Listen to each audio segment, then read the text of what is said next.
Chips मतलब less. आज भारत में शायद ही ऐसा कोई व्यक्ति, नौजवान या बच्चा होगा जिसने लेस का स्वाद ना चखा हो। अगर आप कोई किराना स्टोर से चिप्स मांगेंगे तो सबसे पहले वो आपको लेस कंपनी का पैकेट ही देगा। ऐसी कुछ ब्रांडिंग भारत में लेस कंपनी ने अपनी बना रखी है।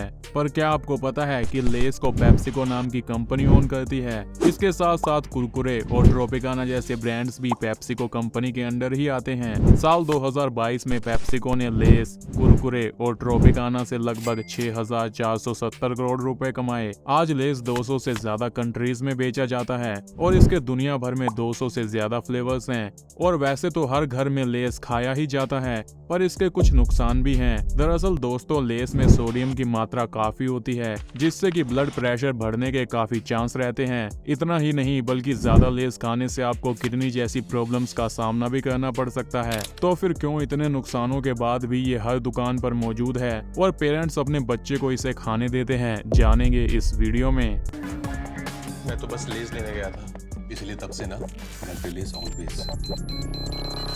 आलूओं को तल कर बेचने का ख्याल सबसे पहले अमेरिका के हरमन ले के दिमाग में साल 1932 में आया। हरमन ले नाइशविले, टेनेसी, यूएसए के रहने वाले हैं और लेस की खोज से पहले वो सेल्समैन का काम किया करते थे। उस समय में अमेरिका में द ग्रेट डिप्रेशन का दौर था, यानी कि लोगों के पास पैसा और जॉब की कमियां थी और तब हरमन ले सड़कों पर अपनी कार के पीछे से लेस को बेचा करते थे। हरमन ले चाहते थे कि वो लोगों को काफी कम पैसों में एक सस्ता नाश्ता खिला सकें। बाद में 1938 के समय में हरमन ने अटलांटा, जॉर्जिया में एक potato chip manufacturer Barrett Food Company को खरीद लिया और इन्होंने इसका नाम बदलकर HW ले लिंगो कंपनी रख दिया। साल 1944 में ले लिंगो इकलौती ऐसी कंपनी थी जिसके चिप्स के एड्स टीवी पर दिखाए जाते थे। धीरे धीरे लेस अमेरिका के लोगों के दिलों में बसने लगा, पर 2939 को यानी कि वर्ल्ड वार 2 के समय में लेस के बुरे दिन शुरू हुए, क्योंकि वर्ल्ड वार 2 के समय में यूएसए गवर्नमेंट ने सभी नॉन एसेंशियल्स आइटम को बैन कर दिया।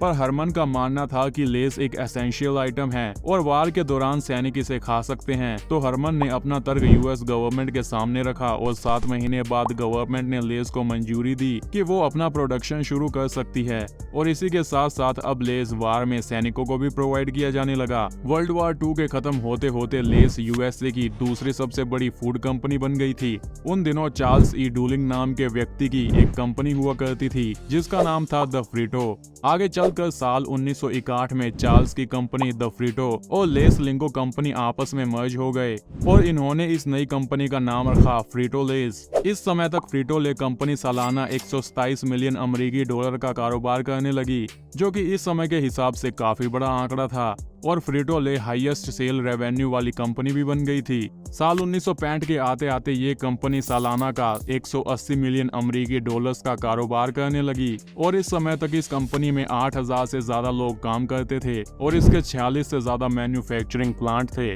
वो साल 1965 था जब पेप्सिको कंपनी ने फ्रीटो ले कंपनी को एक्वायर किया। हालांकि इसका कोई पुख्ता सबूत तो नहीं है कि पेप्सिको ने इस डील के लिए कितने पैसे दिए, पर एक अनुमान के अनुसार ये डील कम से कम 1 बिलियन अमेरिकी डॉलर की रही होगी। साल 1991 के आते आते पेप्सिको ने लेस में काफी फेरबदल किए ताकि इसकी शेल्फ लाइफ और बढ़ाई जा सके। जहां पहले लेस 1 से 2 हफ्तों में एक्सपायर हो जाता था, वहीं आज इसकी शेल्फ लाइफ 4 महीनों की है। तो अब क्या था दोस्तों, पेप्सिको ने लेस को हर कंट्री में लॉन्च करना शुरू कर दिया और इंडिया में इसकी एंट्री होती है साल 1995 को। दरअसल दोस्तों, साल 1991 से पहले किसी विदेशी कंपनी का इंडिया में बिजनेस करना काफी मुश्किल था।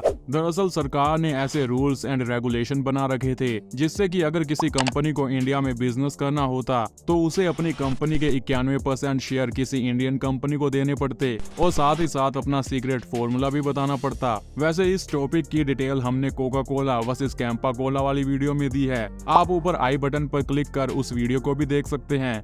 अपनी कहानी में वापस आए तो साल 1991 के बाद भारत सरकार ने ये रूल्स और रेगुलेशन को खत्म कर दिया और इंडिया में लिबरलाइजेशन की शुरुआत हुई। तो फिर क्या था दोस्तों इंडिया में विदेशी कंपनियों का आना शुरू हो गया, जिसमें से एक कंपनी थी पेप्सिको, जिसने अपनी कोल्ड ड्रिंक के साथ साथ अपने लेस चिप्स भी इंडिया में लॉन्च किए। दरअसल उन दिनों इंडिया में अंकल चिप्स काफी फेमस हुआ करती थी और चिप्स के सेगमेंट में अंकल चिप्स का काफी बड़ा मार्केट था। तो अब इंडिया में लेस का सबसे बड़ा कॉम्पिटिटर था अंकल चिप्स। पर लेस के लॉन्च के 5 साल में ही इसने अंकल चिप्स को पीछे छोड़ भारत में हाईएस्ट सेलिंग चिप्स कंपनी बन गई। इंडिया में दरअसल अंकल चिप्स की शुरुआत 1992 को अमृत एग्रो लिमिटेड द्वारा की गई। पर मजेदार बात तो ये है दोस्तों कि साल 2000 को पेप्सिको ने अंकल चिप्स को $16.6 मिलियन यानी कि आज के समय के 135 करोड़ रुपए में खरीद लिया। अब लेस के सामने कोई भी ग्रेट कंपटीटर ही नहीं बचा। लेस की इंडिया में पॉपुलर होने की एक और वजह थी, जो कि था इसका प्राइस। दरअसल इंडिया में लॉन्च होते ही इसने अपने बड़े बड़े पैकेट्स बेचने की बजाय 5-5 रुपए वाले छोटे पैकेट्स की सेल पर ध्यान दिया और इसने हर अमाउंट के कस्टमर्स के लिए लेस चिप्स की पैकिंग बनाई, जैसे कि आज आप 5, 10, 20 और 25 रुपए के लेस भी खरीद सकते हैं। ऐसी ही स्ट्रेटजीज से इसने साल 2016 तक भारत में आलू चिप्स का 50% मार्केट कैप्चर किया। आज इंडिया में लेस की काफी सारी वैरायटीज मौजूद हैं, जैसे कि मैजिकल मसाला, खट्टा टमाटर, मस्ताना आम, क्लासिक नमक, American style cream and onion और चाट चस्का। दोस्तों लेस की मार्केटिंग का भी कोई जवाब नहीं। जब इसने अपना नया flavour fight for you flavour को लॉन्च किया तो इसने इसकी एडवर्टाइजमेंट इंडिया के फेमस क्रिकेटर्स MS धोनी और इंडिया के एक्टर सैफ अली खान से करवाई। और इसके अलावा लेस की एड रणबीर कपूर, आलिया भट्ट, राधिका मर्चेंट और राजकुमार राव जैसे फेमस बॉलीवुड एक्टर्स करते हैं। लेस अपनी एडवर्टाइजमेंट करने का मौका कहीं नहीं छोड़ता। IPL से लेकर इलेक्शन तक इसके एड्स देखने को मिल जाते हैं। और साल 2019 में इसने अपने एड कैंपेन स्माइल को शुरू किया, जिसकी एड इसने रणबीर कपूर और आलिया भट्ट से करवाई। दरअसल इस एड कैंपेन को शुरू करने का मकसद था लोगों के बीच खुशियां फैलाना, जिससे कि लोग अपने डिप्रेशन से बाहर आ सकें। और इस स्माइल कैंपेन को 750 और इन्फ्लुएंसर के द्वारा सपोर्ट किया गया।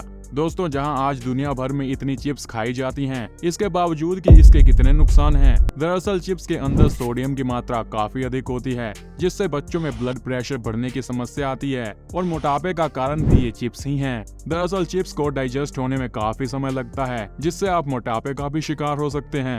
इससे हम एक बात तो कह सकते हैं कि चिप्स खाना सेहत के लिए फायदेमंद नहीं, उल्टा नुकसानदायक होता है।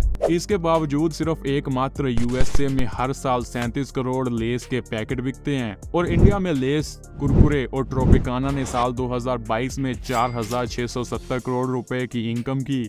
और पूरी पेप्सिको कंपनी ने साल 2022 में $86 बिलियन की कमाई की, जो कि लगभग 7 लाख करोड़ रुपए होते हैं। और इंडिया के सबसे अमीर व्यक्ति मुकेश अंबानी की टोटल नेटवर्थ भी लगभग इतनी ही है। तो इन आंकड़ों से आप अंदाजा लगा सकते हैं कि पेप्सिको जैसे ब्रांड्स अपने प्रोडक्ट से कितना पैसा कमा रहे हैं। दोस्तों अगर आपको जानना है कि कैसे कोका कोला ने famous Indian company Campa Cola को पछाड़ा, तो इस वीडियो पर क्लिक करें। और अगर आप ये जानना चाहते हैं कि IPL हर साल कैसे 90,000 करोड़ रुपए कमाता है, तो इस वीडियो पर क्लिक करें।